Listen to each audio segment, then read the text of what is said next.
Welcome to Weekly Digest, where we highlight works of ministers of government as they push the administration's development agenda. Government is continuing its beautification drive in and around the city, restoring the country's beauty while removing pollutants from the environment.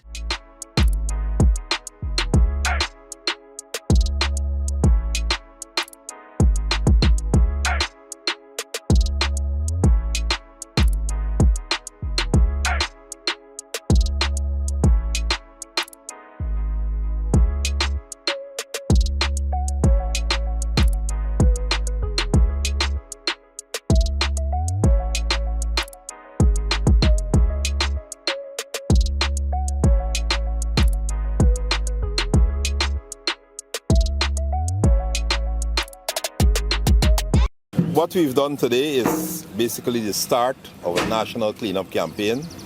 Okay, you know, we had several cleanup campaigns before, but today is not only Georgetown, all right? This is a cleanup campaign that is in all the regions. In town today, we have 26 officers and just about 390 ranks on the Ghana Defense Force. And we have 100 ranks on the Ghana Police Force that are engaged in cleaning between Pegasus and Camp Street, and they've also committed that every month, countrywide, this is just Georgetown, but police countrywide are doing cleanups too.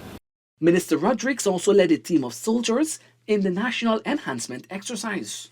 To create a culture where people are conscious that they must not litter. That is the bigger aim here. It's beyond picking up trash. It's trying to foster a culture where people are conscious, not to litter, to keep Guyana clean. We want to be able to live in a country that we are proud of. And it starts with the little things. Over at East Rhymefeld Market, Minister of Tourism, Industry and Commerce, Onij Walran, participated in the national enhancement exercise. For the citizens, for them to see that even on this level, at the ministerial level, the high-ranking officials in the army, everybody can get involved and everybody can lend a hand into beautifying and keeping our city and our country clean and ridding it of the garbage that is become a real bugbear to us in our everyday life.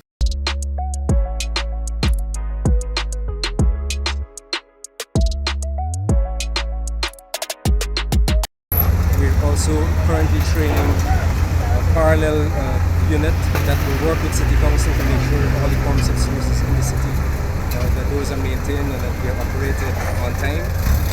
We have also begun work in terms of the road infrastructure, in terms of concreting some drains. But I think what catches the eye most is the cleanliness. And so we hope that our residents are going to come on board and sustain this effort. Minister Parag was also instrumental in the cleanup drive. This is an initiative that is to keep our country clean. It's for the obvious reason. I mean, we can't have or want a nice country and then it's not clean. So this is an initiative that is supposed to be able to transcend into communities and have persons be able to take pride in their surroundings and their environment. We've always been a government since 2020, August 2020, coming in here, that keeps our feet on the ground. Ears on the ground, feet on the ground, to be able to address concerns. And likewise, with this initiative, we are on the ground doing it ourselves as well. So we're not dictating to anyone, while we stand up there and supervise. We are part and parcel of this country and community, and we are also going to partake. We want to be able to encourage citizens in their community to come out and clean your own house, your own yard, your own carpet, your surroundings. And if we do it as a collective, we would be able to achieve what we want, which is the cleanliness that we want to be able to live in comfort. Right? So we want a nice country. Let's get out there and do this. Education Minister Priya Manikchand also challenged the citizens to have a litter-free surrounding. In our grade development, to change some of our habits too, so that we could get to a place where we don't have this kind of cleanup that's necessary. We are calling on people not to litter. It is our country. It is not someone else's country. We're not doing this to someone else when we do it. We do it to ourselves and our children. And the information and science on how litter affects the environment and the people who occupy that environment is clear. It's in, and it's unhealthy and nasty. Outside of being ugly to the eye, it actually is dangerous and damaging to us as a people. Minister of Parliamentary Affairs and Governance, gov't, reaffirmed the government's commitment to greater transparency and accountability by launching the Guyana Anti-Corruption Framework Training Workshop. As new persons coming into some of these commissions and constitutional bodies in particular, we feel very strongly that we will have to do training with them to guide them on the laws and the codes of conduct and so on, which is why you'll have that after I speak, we have a question period, you'll then have the codes of conduct. So you begin to see the evolution of what is our anti-corruption framework that began with the constitutional reform process and also coincidentally paralleled us ratifying the Inter-American Convention Against Corruption.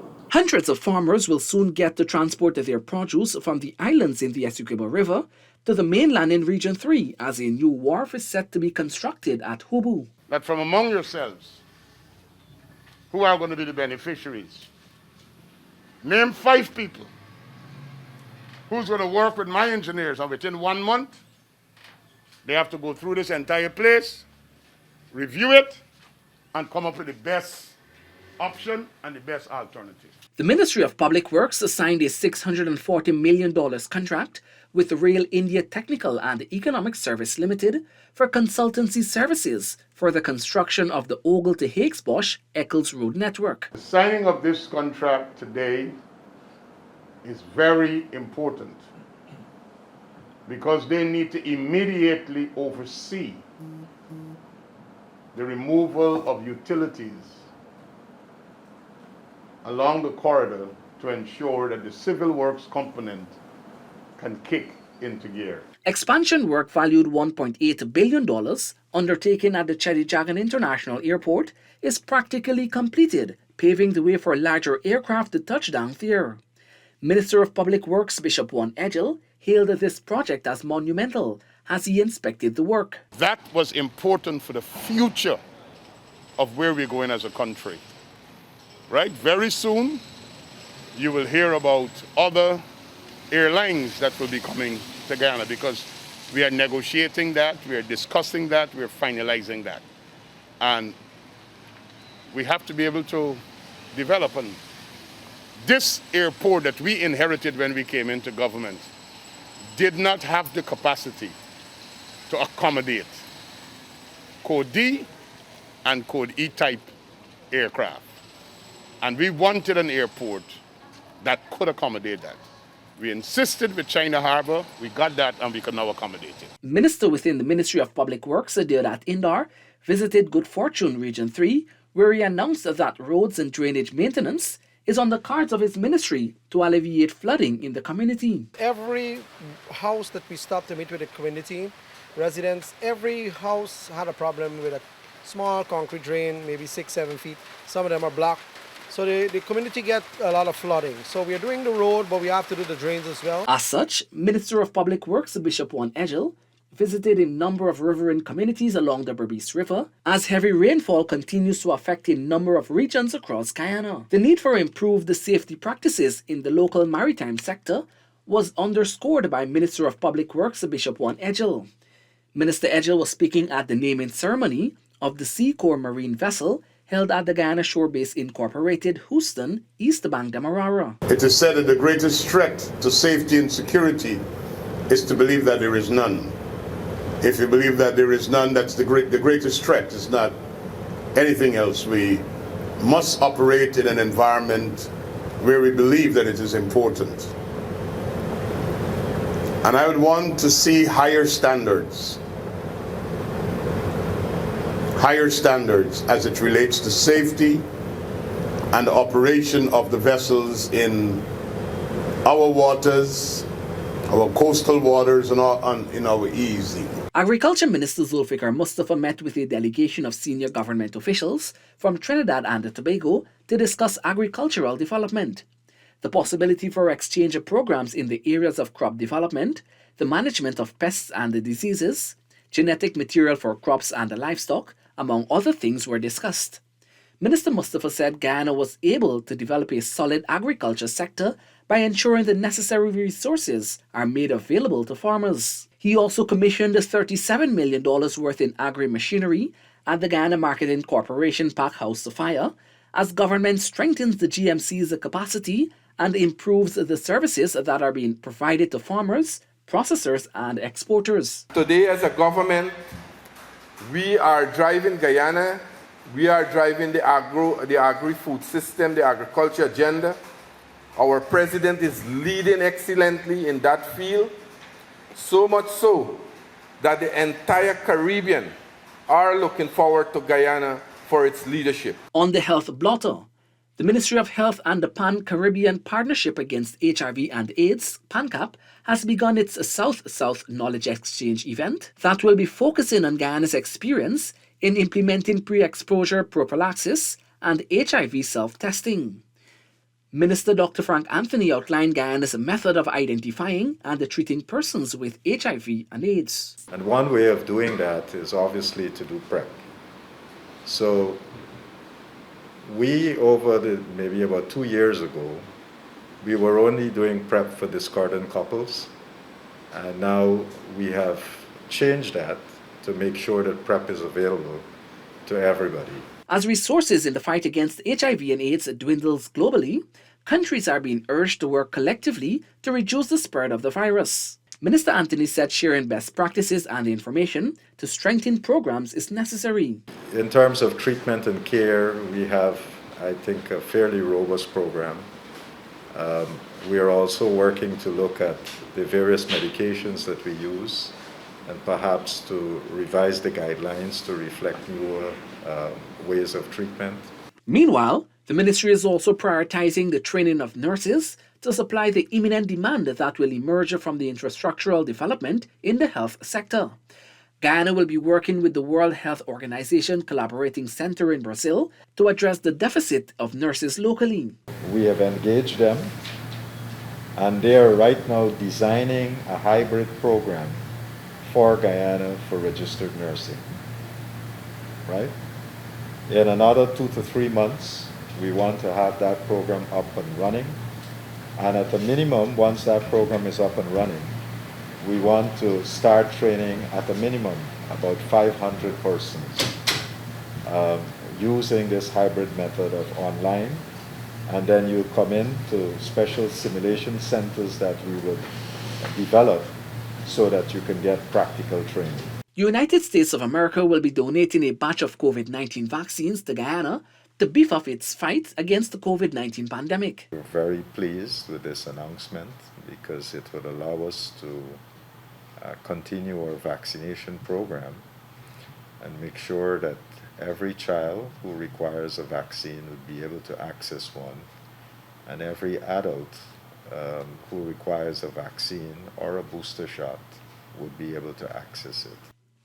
After decades of occupying land in No. 5 Village, Region 5, without any documentation to show ownership, over 200 households will soon be regularized, commencing July 11. This thing can't happen without your cooperation. And the speed that it takes will depend upon how speedily you are going to cooperate with the process. 70 youths in and around the community of Ithaca, West Bank Berbice, will now have access to a new and improved basketball facility following the intervention by Minister of Culture, Youth and Sport, Charles. It's tested ready, so the public can be assured that these are the best quality basketball hoops that can be had anywhere. These will last them 10-15 years. It's regulation size. It's pro hoops. It means that for folks who really want to take the game to the next level and also be encouraged by having the equipment and the facility, it means that they now have an opportunity to do that. The Ministry of Human Services and Social Security, through the Young Influencers program, inducted 30 young influencers in its second batch.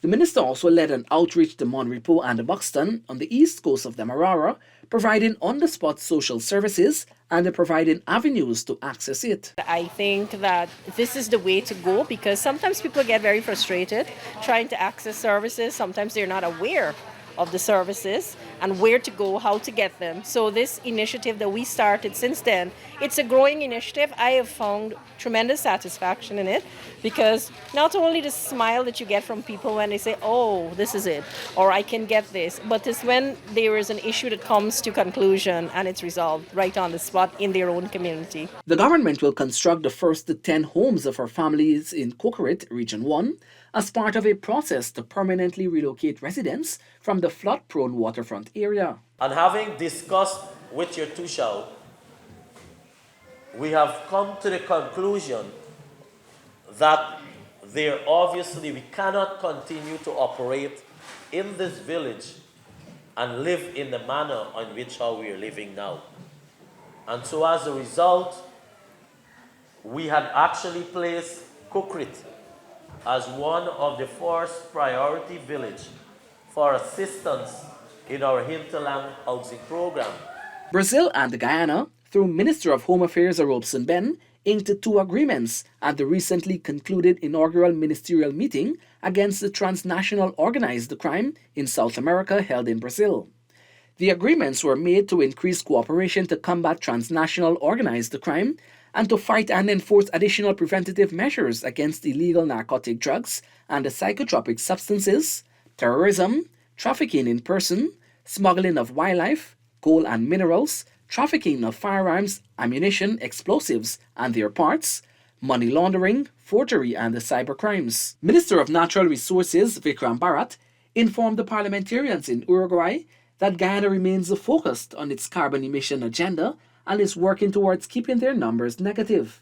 Minister Bharat said while it is important to take measures to mitigate against the negative impacts of climate change, developing countries should not cease exploring and developing natural resources, but they should do so responsibly. Minister within the Office of the Prime Minister with responsibility for public affairs, Kwame McCoy, has reiterated the PPPC administration's commitment to safeguarding the livelihood of every Guyanese to help cushion the hardships brought on by the rising cost of living. Our government has been making interventions in every way to make sure that we can help to cushion, to ease the burden that comes with the global pandemic called COVID-19 and its consequences. And so we have been making interventions after intervention. More residents in Upper Mazaruni, Region 7, will soon be equipped with necessary skills to be employed as the Board of Industrial Training, BIT, will be offering courses ending July month end. This is one of many initiatives undertaken by government to empower and educate citizens. Many of the villages and the villages, they have outlined the need for training, technical and vocational training programs, and we have made some commitments and they have made some commitments to us, and the intention is that in a month's time we can start programs in the 5 villages. Youths are encouraged to make the most of the opportunities being presented to them in one of the most exciting times in Guyana. With Guyana being an oil and gas producing nation, Senior Minister in the Office of the President with responsibility for finance, Dr. Ashni Singh, says the government wants the young people to acquire the skills that will be required in the growing economy. Our plan is to establish an expanded Guyana Technical Training College right here in Port Morant, incorporating the old Port Morant Training School, but expanding it with the National Oil and Gas Institute.